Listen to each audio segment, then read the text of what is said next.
What's good, everybody? It's the Clown with Cap Show. UFC 290 is a couple weeks away. International Fight Week. I cannot wait for this card. I think this is going to be the best UFC card this summer. By far the best one so far. We got Alexander Volkanovski versus Yair Rodriguez.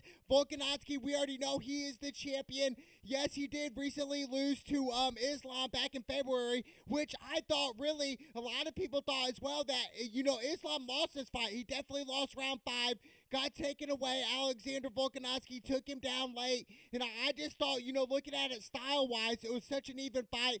Obviously, they want to give it to Islam, but Alexander Volkanovski's 25-5. I mean, he beat Chad Mendes, beat Brian Ortega, beat Max Holloway, future UFC Hall of Famer, 3 times, which I thought the second time Max Holloway probably won the fight. It was split decision. Beat Jose Aldo. I mean, dude, Alexander Volkanovski, he's battle-tested. In this fight, he's definitely going to be 100% the favorite. It makes sense why he would be. He's just really great in all areas. And I think what separates the great Alexander is just his ability to dissect his opponent's weaknesses. He's going to find your weaknesses. He's going to explode it, and he's going to find a way to win the fight. And that's why Alexander does great. And that's why he's the champion right now. It's going to be awesome, but looking at this matchup, I think he's going to win this fight. It's just kind of controlling the fight, controlling the pace of the fight, throwing his leg kicks when he wants to throw them on Yair. It's just, for Rodriguez, he's 16-3, won no contest. He lost to Max Holloway, Jeremy Stevens, and Frankie Edgar. Frankie Edgar was back in 2017, but, obviously losing to Max Holloway, he's iconic. Max Holloway, a Hall of Famer to be, but obviously lost to Alexander 3 times. But I think Alexander's going to win this fight really easily. And I think, this sets up a fight, a rematch with him and Islam. I mean, him and Islam at 155, maybe even 145.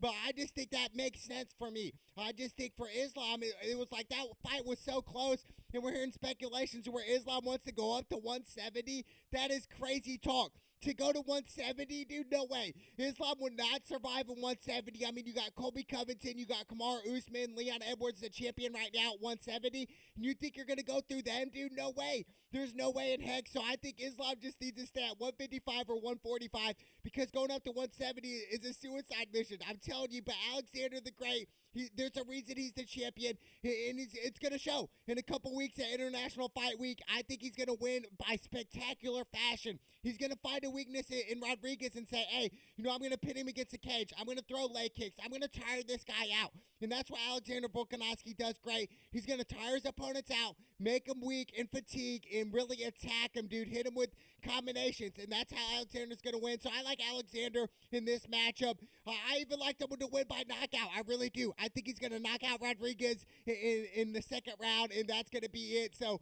in still champion, Alexander Volkanovski, he's going to get a rematch, man, against Islam at the end of the year in 2023. I cannot wait. And then we got the champion, Brandon Moreno. I love his story. We all remember his Octagon interview where he's like, I'm going to be champion one day. I promise you that. And little did he know, he manifested it and dreams become a reality. Shout out to Brandon Moreno. But he's fighting a guy that he lost to twice already, Alexander Pantinga. I mean, this guy is nice, man. He's 25-5. He's on a 3-fight win streak. He's hungry. But for Brandon Moreno, you're familiar with this guy. You lost to him twice already. He lost to him back in 2018 by decision. And really, in that fight, Brandon Moreno did not really look hungry right there. It was kind of a fight where Brandon Moreno did not look like himself. It looked like he was kind of out of sync, just out of flow. Wasn't throwing a lot of leg kicks. Wasn't it mixing up. Wasn't really going for takedowns. It was just really a bad fight for Brandon Moreno.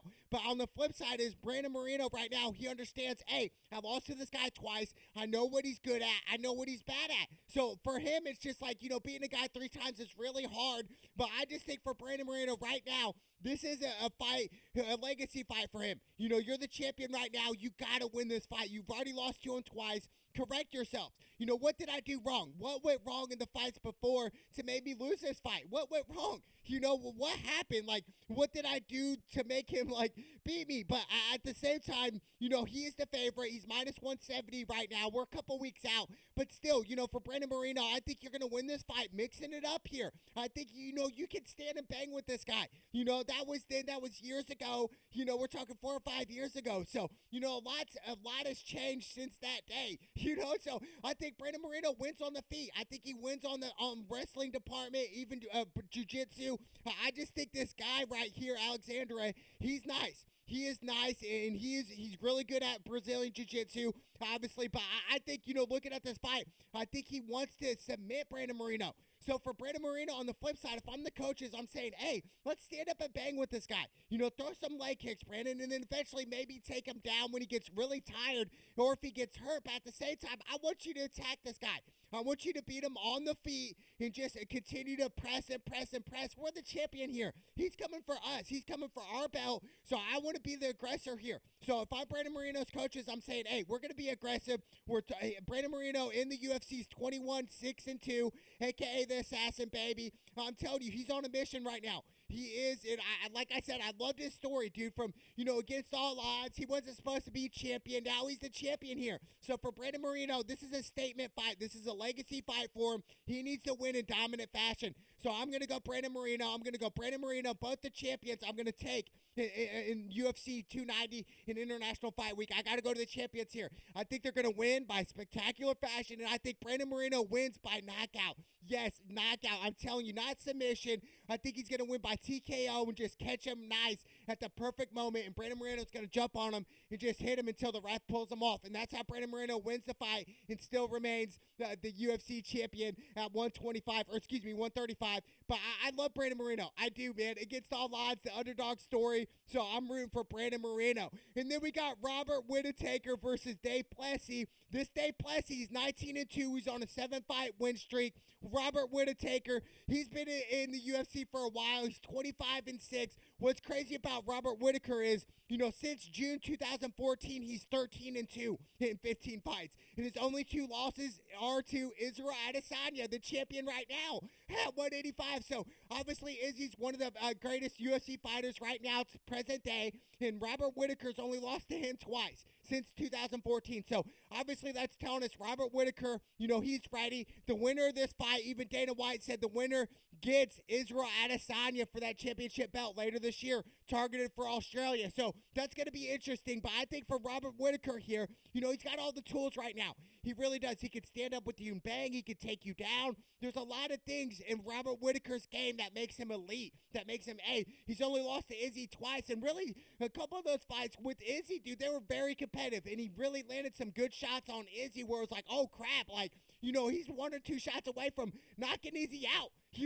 Really, just a couple shots away. So I think Robert Whittaker, he's a former champion. I'm gonna go Robert Whittaker here. He's 25-6 in the UFC, 13-5 in like the past 9 years, which is pretty crazy. And he is, the favorite here, which he should be. He's minus 350 right now, the odds. Now, they're going to change eventually coming up, a day before the fight. But I like Robert Whittaker. I really do. I think he's going to win on all aspects of the game right here. I mean, obviously, Dave Plessis, he's hungry. And let me tell you, he's got a really underrated stand-up game. I think he has some hands, and he can mix and match and move a lot. But I don't really know him as much as I know Robert Whittaker. I've seen Robert Whittaker fight. I know what he's about. He can bring it. He can really walk you down, throw combinations, throw leg kicks, and really just, exploit you from the calves all the way up to the head. That's what Robert Whittaker does. So I'm gonna go Robert Whittaker because I'm not really familiar with Dave Plessis, so I don't want to,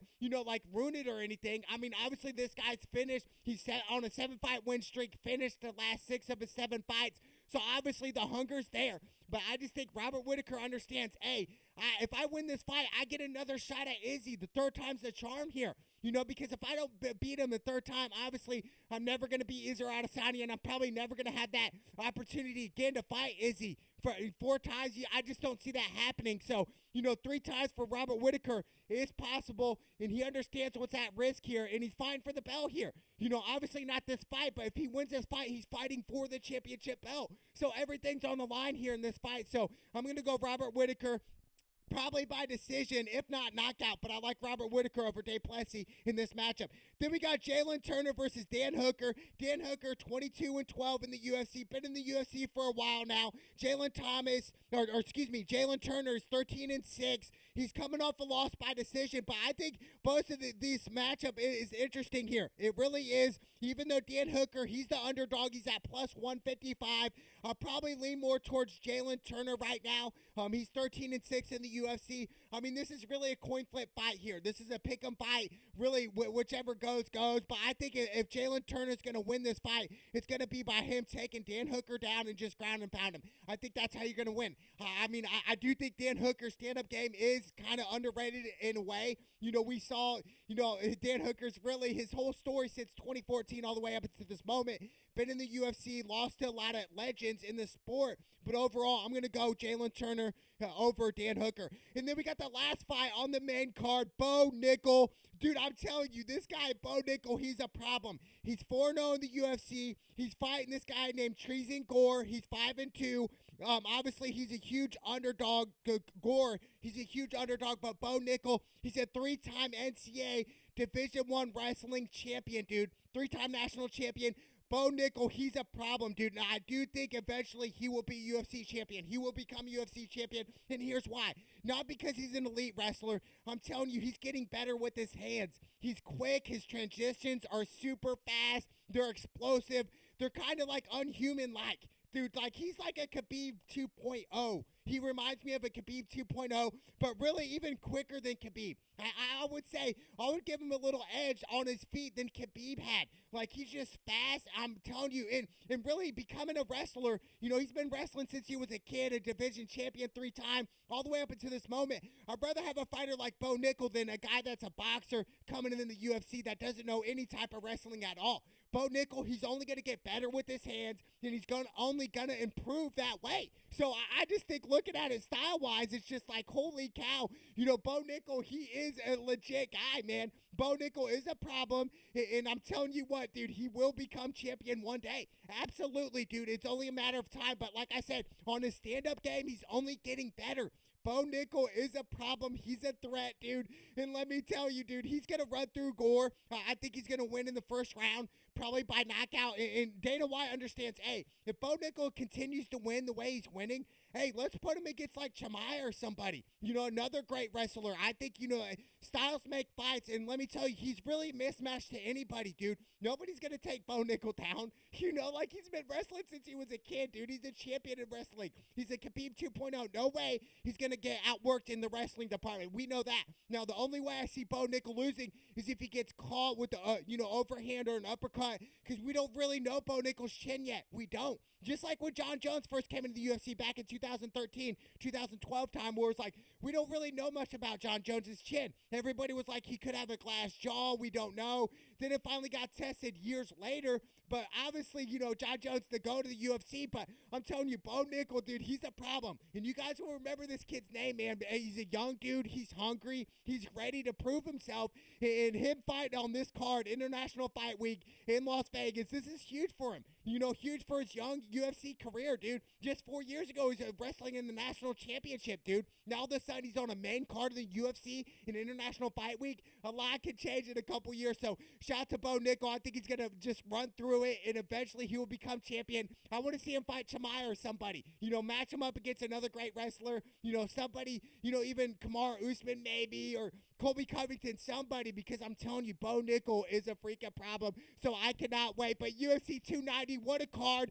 What a time. I got Alexander Volkanovski. I got Brandon Moreno. 2 of the champions are going to win both of their fights. And then I got Robert Whitaker. I'm telling you right now, basically almost all the favorites I'm taking at International Fight Week for a reason. But shout out to Alexander Volkanovski. He's the champion, and Brandon Moreno, the champion. It's the Clown with Cam show. It's UFC 290, baby. Let's go!